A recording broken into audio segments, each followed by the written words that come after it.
Let's talk about the time the other world sisters' cutie marks were switched. The sisters wake up, one excited to prepare a show, the other dreading to prepare the world dinner. Two opposites. Pip gets up fast, alerting Zip once again through loudly welcoming the pipsqueaks. Zip really doesn't want to work on the world dinner, while Pip is happily partying with her fans. Zip steps out of the door and immediately gets hit with a giant to-do list. Haven has to practically drag her out. Haven recounts her first world dinner and how she wanted to take responsibility, but not Zip. She is nervous and tried to avoid it. Haven makes clear how important the dinner is, convincing Zip to at least try. And that's the okay for all of the planning ponies to come and bombard her with questions. At the amphitheater, Pip is preparing the setup, but seems down because Zip is supposed to be there to oversee it. She didn't even text, and now it seems like she forgot. Or worse, chose not to come. But the others keep her going. They still get rehearse, and do it with style, while Zip is preparing the flower arrangements and royal etiquette, as well as her speech. While Pip finishes her rehearsal, when suddenly a giant poster rolls open behind them, from someone named Carrot Tang. Pip wanted to advertise his work, but this is too much. She wanted to give him a shout out, but this overdoes it. He talks his way around it though, and completely shuts her out and leaves Pip infuriated. The smaller posters he put up all over town amplify that. She even goes as far as to unfollow him. She goes back home, still incredibly mad, and Zip listening to Carrot Tang's music doesn't help. She snaps and shows how annoyed she is about Zip missing the rehearsal. Zip is sorry, but between all the stress, she simply forgot. Pip doesn't believe it. She thinks the royal dinner is so simple to plan, even calling Zip defensive for saying she oversimplifies it. Now Zip is getting mad herself, making fun of the performance just a bit. Then Pip goes and says it. It's harder to be a performer than planning the dinner. This does it. The sisters are done with this, and Pip flies out of the window. Outside, she screams her lungs out. First Carrot Tang's mess, and now Zip isn't taking her seriously because of the oh so important dinner. Suddenly, she bonks her hoof on something. A well. A special one with some weird creature.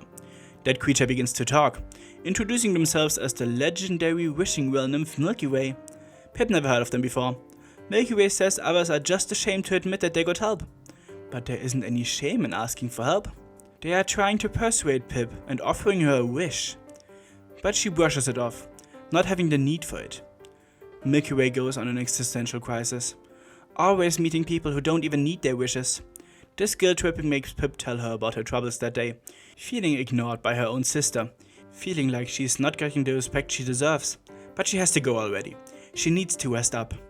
She flies away, and in the back, Milky Way looks like they are plotting something, saying good luck, both of you will need it, showing some evil glow in their eyes.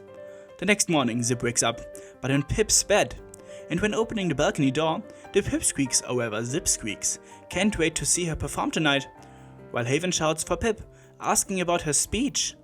Everything is the wrong way around, the responsibilities, as well as the cutie marks.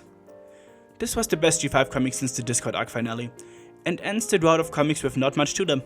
Switching cutie marks is a trope they did several times by now. This is another G5 world problem / Wiki Friday version, but this time with a new Deus Ex Machina device causing it with Milky Way. I don't like that they introduced another all-powerful being. This was Discord's job. But here we are, with a wishing well genie. If they use them well, it could be good, and currently it looks like it's gonna be. Even if that could be just Discord 2.0, with how chaotic and manipulative they seem. But I look forward to how they are gonna work, and resolve the issue. They left us at a giant cliffhanger, before the actual trouble starts, so the next issue is gonna be fun. But I gotta say, I'm completely on Zip's side here. I get that Pip is stressed with planning her performance, but Zip has to do way more planning and overseeing for the world dinner. She is stressed out of her mind, dreading the day, while Pip looks forward with joy to her work. It's unfair of Pip to get so mad over this in my opinion. Zip even tries to be reasonable, but Pip's anger about Carrot Tang clouds her judgment and makes it even worse. I know Pip doesn't mean it like that, she is just stressed about her own issues, but that doesn't excuse this dirty behavior towards someone who has enough on her mind already. One more question before the end. What the hey are the fans doing in Zephyr Heights? They are maritime bay ponies, probably there for the dinner, but my gods are they crazy and stalker-like for climbing up the sister's balcony like that. But regardless, the next issue is gonna be fun. I wasn't this hyped for a new release since issue 10, but what do you think? How will they resolve the other day? Neither of them knows what they are doing in the other's place, so I expect disaster.